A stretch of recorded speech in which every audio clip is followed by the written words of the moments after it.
Olá, aqui estamos outra vez em nome do soberano Criador dos céus e da terra, o Senhor Jesus Cristo. Estamos aqui dando prosseguimento à nossa exposição, à minha exposição, da minha tradução de Lucas. Vamos prosseguindo então. Vou ler agora versos 21 a 24.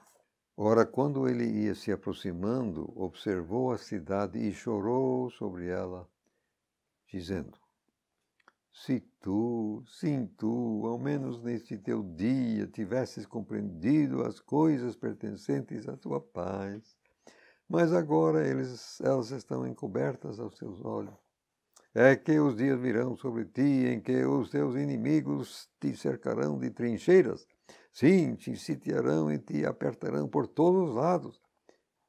Também te arrasarão a ti e a teus filhos contigo. Não deixarão em ti pedra sobre pedra. Tudo porque não reconheceste o tempo da tua visitação. Você percebe que Jesus tinha, como é que eu vou dizer, um afeto pela cidade, pelo povo. Então, ele chora, ele lamenta realmente. Porque ele vê a destruição que vem fatal. Quer dizer, o que eu vejo aqui nas entrelinhas, que se eles tivessem compreendido, eles teriam mudado a história deles. É isso que está na entrelinha. Ao menos, se tivesses compreendido as coisas pertencentes, agora não. Os dias virão, aí vem o castigo, e isso se deu literalmente no ano de 70. Os romanos destruíram literalmente a cidade. A ti e aos teus filhos não deixarão em ti pedra sobre pedra. Isso principalmente aconteceu com a parte principal do templo, porque a abóbada de ouro foi queimado, o ouro derreteu e vinha descendo pelas brechas entre as pedras, e com isso, no afã de pegar todo o ouro, os soldados literalmente tiraram pedra de pedra. Foi literalmente cumprido isso quanto ao prédio principal do templo, que tinha a abóbada lá em cima. Mas aqui, terminando, ele diz: porque não reconheceste o tempo da tua visitação. Ou o tempo da tua visitação. Um tempo de visitação é porque Deus está dando uma oportunidade específica, por um motivo específico. Não é qualquer hora que a gente recebe uma visitação delas. Então, a implicação me parece clara. Eles tivessem reconhecido o tempo, abraçado, a história teria sido diferente, mas não foi, e a gente já sabe o resultado. Agora, versos 45 a 48, terminando assim o capítulo 19, nós temos aqui a segunda vez que Jesus vai purificar o templo, como chamamos, quer dizer, fazendo limpeza do comércio sujo que lá existia. Ao entrar no templo, ele começou a expulsar os que nele vendiam e compravam, dizendo-lhes: está escrito, a minha casa é casa de oração, mas vocês fizeram dela um covil de ladrões. E ele ficou ensinando, ele ficou ensinando no templo todos os dias, mas os principais sacerdotes e os escribas, bem como os líderes do povo, procuraram matá-lo. Mas não achavam meio de fazê-lo, porque todo o povo se apegava a ele para ouvi-lo. Eu entendo, irmãos, que esta segunda purificação do templo se deu no dia seguinte. Você vê isso comparando os relatos nos outros evangelhos, fica claro. Que ele chegou lá, foi bem assim, tarde, ele olhou, outro evangelho diz, ele meramente olhou, tal e tal, aí se mandou, quer dizer, ele sempre pernoitava lá em cima no monte. Então foi no dia seguinte que ele fez isto aqui. Você pode achar, a minha casa é casa de oração, em Isaías 56, verso 7. E, curiosamente, o covil de ladrões também é uma citação bíblica. Está em Jeremias, capítulo 7, verso 11. De passagem, não é grande coisa aqui, mas 1% dos manuscritos de qualidade objetivamente inferior omitem e compravam. Diz, ó, expulsaram o que nele vendiam, só, sem o e compravam. E não é que as versões modernas seguem esse 1%. Agora, o verso 47 dá simplesmente a rotina diária do Senhor Jesus. Ele dormia lá em cima, aí no dia seguinte passava o dia cá embaixo, no templo ensinando. E as lideranças já tinham combinado, não vamos matar ele, só que era difícil. Porque como o povo gostava dele, se apegava, ele estava sempre cercado pelo povo querendo ouvir, então tornava-se complicado para os líderes, assim, de fato, conseguir prender e matar Jesus. Mas o que estavam procurando. Agora podemos chegar ao capítulo 20. Ora. Capítulo 20, eu vou ler versos 1 a 8. Ora, aconteceu num daqueles dias que Jesus estava ensinando e evangelizando o povo no templo, quando chegaram os sacerdotes e os escribas, bem como os anciãos, e se dirigiram a ele, dizendo: Dize-nos com que autoridade fazes estas coisas? Ou quem foi que te deu essa autoridade? Mas em resposta, ele disse-lhes: Eu também vos farei uma pergunta. Sim, dizei-me, o batismo de João era do céu ou dos homens? Aí eles arrazoavam entre si, dizendo: se dissermos do céu, ele dirá: por que não creste nele? Mas se dissermos dos homens, todo o povo nos apedrejará, porque eles estão persuadidos de que João era o profeta. E responderam que não sabiam de onde era. Então Jesus lhes disse: eu também não vos direi com que autoridade faço estas coisas. 16% dos manuscritos gregos dizem principais sacerdotes, em vez de meramente sacerdotes. E algumas versões seguem isso assim. Não faz diferença muita, não. Agora, quando o pessoal chega perguntando com que autoridade, eles estavam falando principalmente da limpeza do templo, porque Jesus disse que isso aí foi um prejuízo. Que eles eram um comércio sujo, eles ganhavam bastante. Aí Jesus meramente acabou com essa brincadeira suja e não gostaram. Com que autoridade? Então? Ele responde: eu também vou fazer o batismo de João.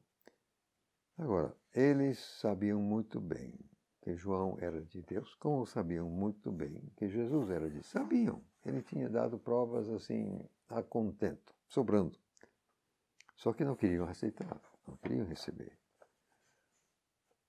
Aí Jesus os coloca numa sinuca, como diz a gíria, aí eles veem, não dá.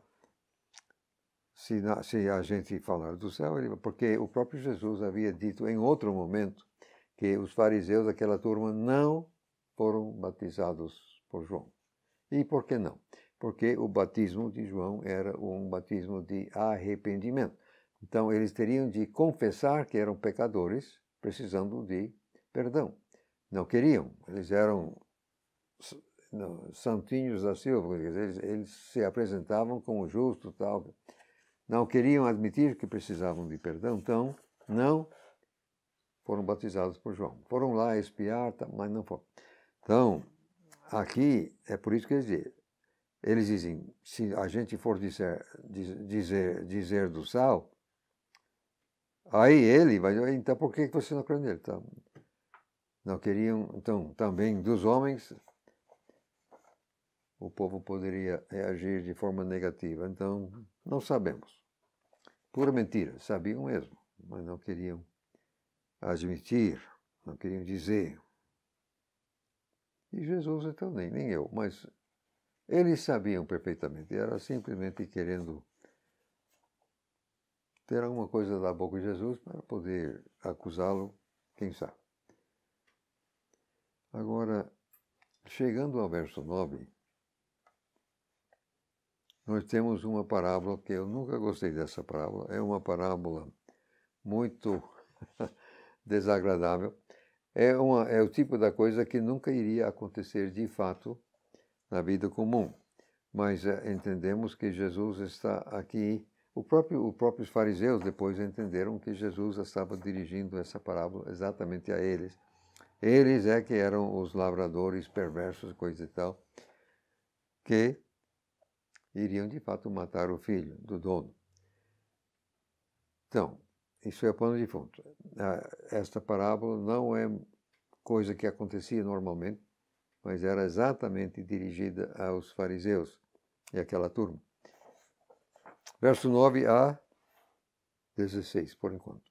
Então, ele passou a contar ao povo esta parábola. Um homem plantou uma vinha, arrendou-a a uns lavradores e ausentou-se por muito tempo. Longo tempo. No tempo próprio, ele enviou um escravo aos lavradores para que lhe dessem parte do fruto da vinha. Mas os lavradores o espancaram e o mandaram embora sem nada. Ele tornou a enviar outro escravo, mas a este também espancaram. E o humilharam e o mandaram embora sem nada. Ele tornou a enviar um terceiro, mas eles feriram também a este e o jogaram fora. Então, o dono da vinha disse: que farei? Mandarei meu filho amado, quiçá ao vê-lo o respeitarão. Mas quando os lavradores ouviram, arrazoaram entre si, dizendo: este é o herdeiro. É agora, vamos matá-lo para que a herança seja nossa. E jogando-o fora da vinha, o mataram. O que lhes fará então o dono da vinha? Virá, destruirá esses lavradores e dará a vinha a outros. Aí os ouvintes disseram: jamais acontece tal coisa. Até aí por enquanto. Não. Eu vou prosseguir, porque de fato 17 a 19 é continuação do mesmo assunto. Desculpe. 17. Então, ele olhou diretamente para eles e disse: pois então, que é isto que está escrito? A pedra que os construtores rejeitaram, essa mesma veio a ser a pedra angular. Qualquer que cair sobre essa pedra será quebrado em pedaços, e aquele sobre quem ela cair será reduzido a pó. Nessa mesma hora, os principais sacerdotes e os escribas queriam prendê-lo e estavam com medo, pois eles entenderam que ele havia proferido essa parábola contra eles. Está aí. Eles entenderam que ele havia proferido essa parábola contra eles. De fato. Agora vamos voltar e ver algum detalhe aqui.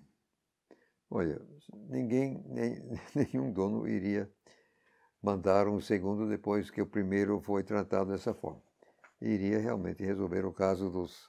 Mas como isso aqui era exatamente a respeito dele, Jesus falando a respeito dele e a maneira que esse pessoal iria tratá-lo. Então, verso 13 aqui é como que o dono é o pai. O que farei? Vou mandar meu filho. Vamos ver se eles o respeitam. Só que o pai já sabia o que queria acontecer quanto a isso. Mas os lavradores, não, agora é a nossa vez. E não sei, quem sabe aquele pessoal, os fariseus, os saduceus, aquela gente, quem sabe eles achavam que rejeitando Jesus, eles iriam ficar numa boa, eles iriam ficar assim, mandando em Israel, mandando no povo, que Jesus era uma ameaça, ele estava ameaçando tudo que eles queriam. Só que vem a destruição. E depois, em outro texto, Jesus diz que a vinha é entregue a outra nação e coisa. Aí não sabemos, o verso 16, a última, os ouvintes disseram jamais aconteça tal coisa. Não sabemos exatamente quais ouvintes eram essas que estavam realmente reagindo. Não, isso aí não, que coisa, onde já se viu? Aí Jesus cita exatamente Isaías, perdão, a pedra, Salmo 118, verso 22. A pedra que os construtores rejeitaram, essa mesma veio a ser a pedra angular. Então Jesus aplica essa palavra a si mesmo, quer dizer, ele foi rejeitado, mas veio a ser exatamente a pedra angular, quer dizer, a questão principal. Agora, 18, atenção por favor, isto aqui é importante em si. Qualquer que cair sobre essa pedra, quer dizer, a pedra angular, no caso o próprio Jesus, qualquer que cair sobre essa pedra será quebrado em pedaços, mas aquele sobre quem ela cair será reduzido a pó. As opções são duas. São essas as opções que nós temos. Ou cair sobre Jesus e ser quebrado e refeito, melhor, ou ser esmagado no juízo. Entendo que é exatamente isso que Jesus está dizendo aqui. Ele é a pedra angular. Ou você cai nele para ser refeito, você será quebrado. Rejeitando Jesus, você será meramente aniquilado.